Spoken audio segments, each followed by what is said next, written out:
Hi everyone, we have Naeem here and CJ. And CJ.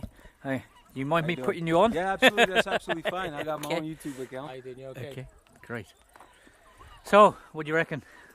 To be honest with you, I was here roughly about a year and a half ago.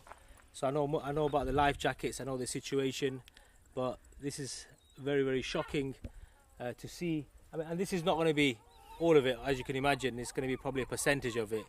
It just shows you how many. If you look at the life jacket, different sizes. You've got little kid sizes, really small, and different sizes. It's shocking. Let's have a quick walk down. Yeah. This is about half that was here. Just over half that was here. And this is only from 15 kilometres of coast on the north of Lesbos, that is.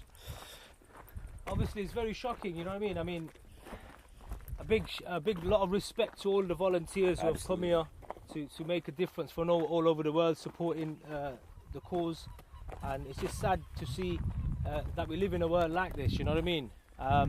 But the good thing is we've got good people around us, like Eric, his missus, making a big difference, and that's very, very important. I mean, I'm just imagining people in these jackets. You know, the amount of people that have come to the shores to seek refuge from the conflicts around the world. It's breathtaking, really. Here's an example of a life jacket. Shall we call it a life jacket? Not really, because I don't think this will save anyone's life. It says on the back there, normally it says this is not a life. It's not a life jacket. Yeah. If you read that line, those lines on the top there, it says it normally. I mean, you probably have a little kid or a baby in here, and you know, as you know, boats capsize. It's happened in the past, and this is not going to save your life at all. I mean, some of these life jackets. I mean, if you look at the foam in them, something like this. I mean, that's got to rescue a full-grown man. It's not going to rescue anything, to be honest with you. So if you look at the baby one, pick the baby one up again. That's quite a big baby one. We've got smaller ones than that. But what happens here is they tell the parents to blow up the neck. Yeah. The other things are not blown up. Yeah. And sometimes not even the neck's blown up. And especially the Afghan women, they tie themselves to their children. Yeah. Because they're frightened and that. So sometimes when they came in on the beaches, we had 4 or 5 children tied to mum. Yeah. And you know, we used to have to carry a knife to cut the ropes and things and the sticky tape. Yeah. Very shocking. It's very shocking. It's very sad to see that as well. We're just going to take a walk around here as well.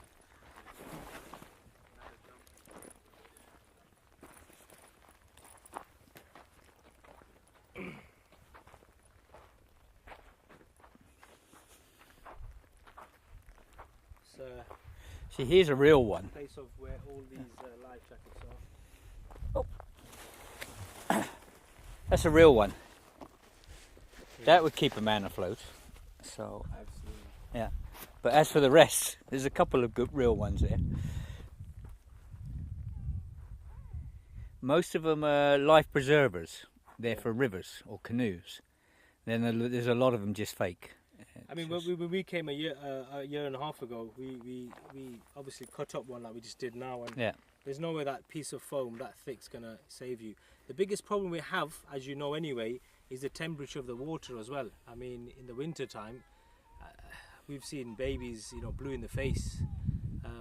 Very, very sad and shocking, and the world needs to do more about this because you know it's been ignored. And when you come here, you can sense it. You know that. You know, so if you look at a life jacket here, this was an individual. You know, this was somebody in this life jacket. You know, how are they now? Where are they now? Are they you know, sad. It's shocking. This is. Yeah, a lot of times in the winter you get the children off the boat and they come off alive, but 10 minutes later they're dead.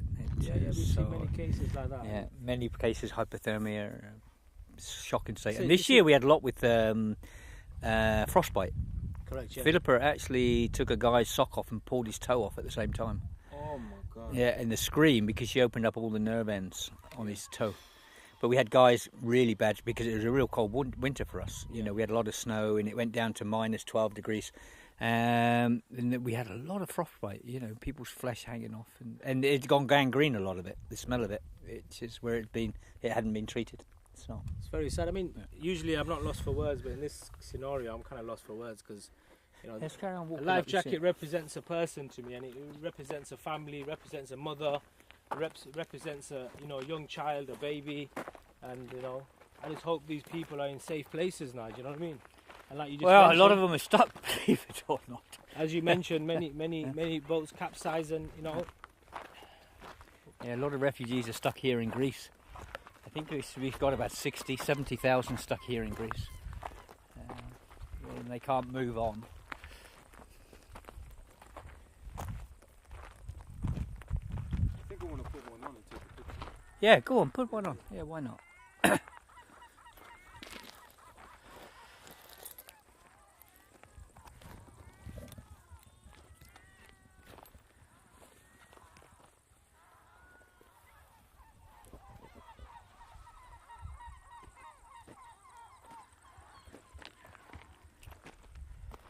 really feel, what it's like, you know what I mean? When you put it on, it actually feels, you can actually feel it, kind of what, I don't know.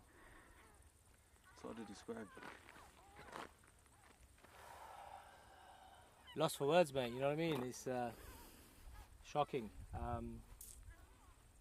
This is the reality of what's happening. The reality of what's happening around this area, and more needs to be done. Without a doubt, you all know that more needs to be done.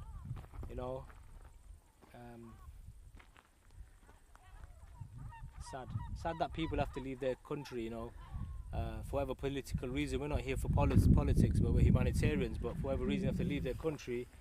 They don't want to leave their country. And they have to take a risk and come here and then put their family and children at risk. And many of their family members lose their lives and die. And they're in a land that they want to be home, man. But like I said, we're humanitarians. We don't comment on politics, but we're not into all that. We're here to help people. But it's just sad that I wish the world would be a better place, man. Honestly, all these politics, all these leaders need to look at this and think what's happening. And because someone's skin color or where they're from, we should all have the equal rights as people. I see more of people and volunteers making a bigger difference here than anybody else. Big love to all of you, big love to the Kempson family and everyone else, all of you that are volunteering. God bless you all, man, and God bless the people here as well. Thank you for what you do. You do a lot. You do an amazing amount. If it wasn't for people like you behind us and behind all the humanitarian works here, we couldn't operate. It's all the big-hearted people around the world that send us stuff and send us medical supplies and things like that. I think people need Keeps to us all maintain going. that. I think people need to maintain by supporting the people on the ground here.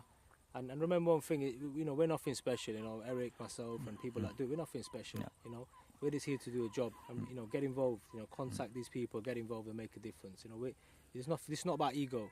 This is about simply being humble and making a difference. It's being a human being, helping human beings. It's just being a human being. God, this is what I could never get my head around, is fascists. Yeah. They have mums and dads, they have children and stuff like this. And I've always said, if their mum and dad, if they had to run, and their mum and dad was on a boat or something, or their child was on the boat, would they have a go at me for saving their lives of their families? And I've never been able to get my head around this, this fascism, because they're human beings as well. They're missing the element, humanity element. They're completely missing it.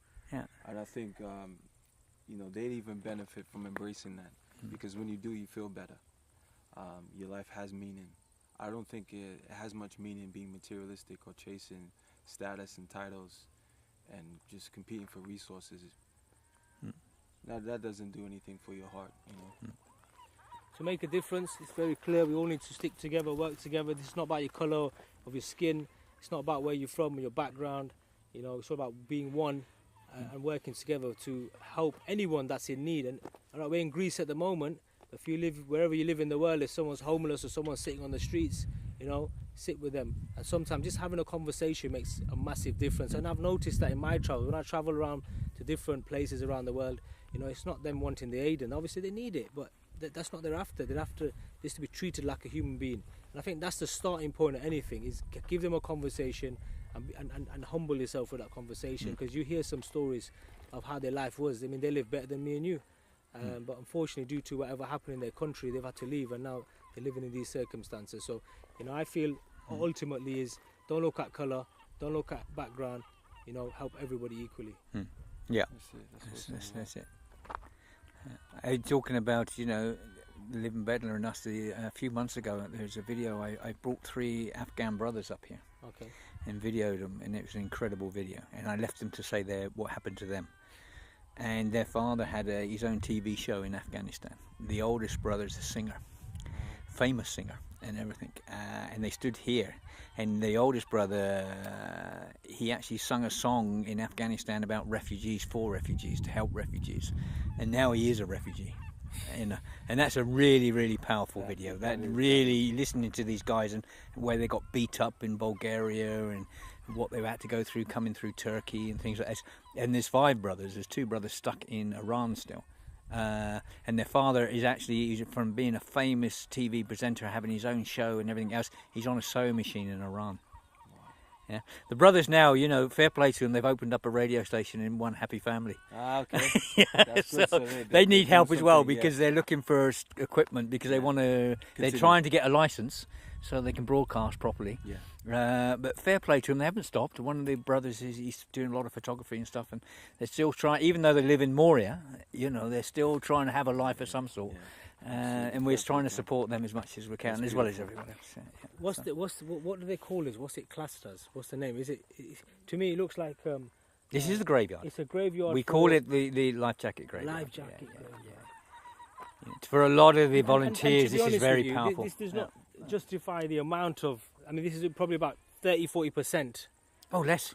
Probably less than that. One time you could stand down there with the guy with the red shirt is down there, and you couldn't see the mountain up there. It was 6 meters high. It was incredible, and it's really bright orange. The sun's faded it all now. Yeah. If you look at one of my videos called Silence, I actually walked across the top, and that's when it was big and it was really bright orange. And I never said a word. The whole video, there's no words. Wow, it's just called Silence, and that was quite a powerful video. It's. So what are they doing with the jackets now? They're taking them to be recycled? No one's allowed to touch them now. People were arrested taking them. People are still pinching them and stuff and taking them. But what do they do with them when they take them? What do you mean, like? They're making bags, iPad covers, phone covers, bracelets. There's all different organisations. Artists making big art things with them. But it is, you know, for me it's very powerful because I hear when I come up here, I can hear the screams. I come up here 2 or 3 times a week. You know, a lot of time it's on my own, but I can hear the screams, the laughter, the crying, and it takes me back. But a lot of volunteers, they want to come here and they sit here and cry because they know what they went through and what the people went through, and it's become a memorial. It really is, and it's not over with yet. You know, it's not over with yet. You know, this morning we had 2 boats. So. Peace and blessings, Brother Briscoe. Assalamu alaikum. I'm with Eric, my colleague here, Kempson and CJ. We're in a place that's quite emotional here because we're at the life jacket graveyard. Okay, I'm going to go down here a bit because I've just seen something I want to put my camera on.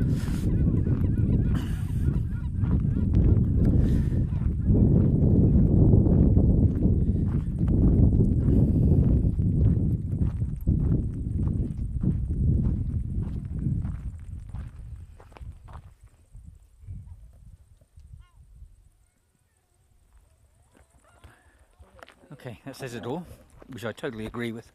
So the boys have come to help us. They're going to do some spotting tonight. And they're going to go and buy some children's toys and things like this. And they're going cooking tonight. You're cooking for Ramadan tonight down at the bus. That's right.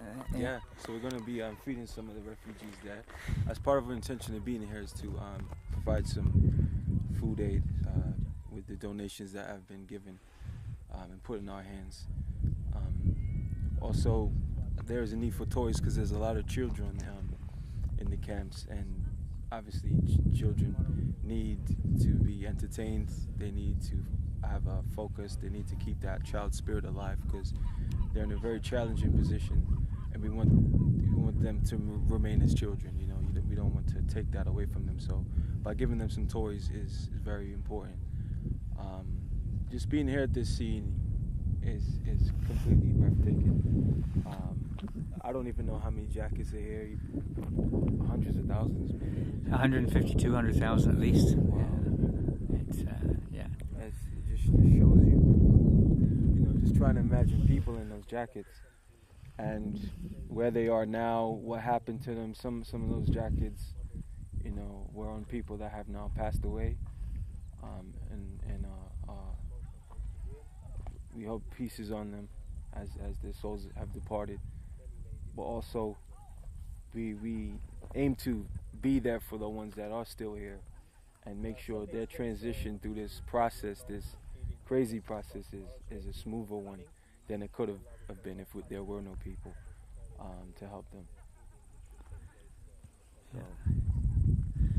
Thanks a lot for coming to help us anyway. So it's great. Thank you. My first time here, and I'm really, really soaking everything up. Yeah. I haven't spoken much. You got a busy schedule because you only come up here to see me. Now you're going down to feed, then you're coming back up to be night spotting. Exactly. And you're here for 7 days, and you're just packed. So you've got a really busy schedule. Yeah. Don't forget, don't overdo it. Get some sleep at least once a day to get a few hours. Yeah. I know a lot of people come in and they forget to sleep, and they, at the end of the day, they're useless to us at the end of the day because they can't do anything. They haven't done anything for themselves. Yeah, they just think I'm only here for a week, so I can stay up for a week without sleep and stuff. And it does get so. We'll make sure every day you get at least 4 hours sleep at minimum. A quick question. I want to ask you a question here. You mentioned. Salam says hello. Assalamu alaikum. Salam. Hope you're doing well. Salam Hassan, my brother. Hope you're doing well. Eric, very quick question. You mentioned something about this has an emotional connection to you. Could you just share that with some of my viewers? Yeah.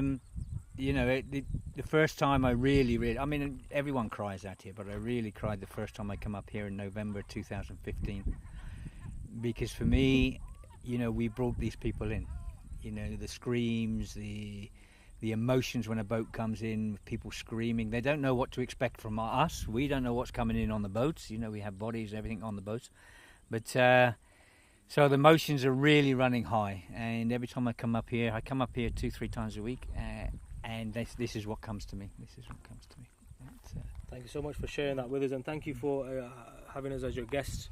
He's obviously looked after us quite a lot. And we look forward to many projects here in the near future with himself and other people that are on this. Thank you. It's incredible. Thank everyone that help us and everyone that helps the refugees. It's we as human beings we have to help each other. So, but thank you all for. If it wasn't for people with big hearts and that, we couldn't do what we do. And the refugees need as much help as they can get, especially these times. There's really hard times, 2017, and what's going on around the world. And we really need to stick together as human beings and help each other out. And especially we need to help the young ones. What a beautiful message from my brother here. He's 100% right. We all got to stick together. Okay, I'm going to shut this one down. Nice to have the lads here. They're doing a lot, and nice to have their backing. So it's great to have them here. Okay, all the best, everyone. Bye.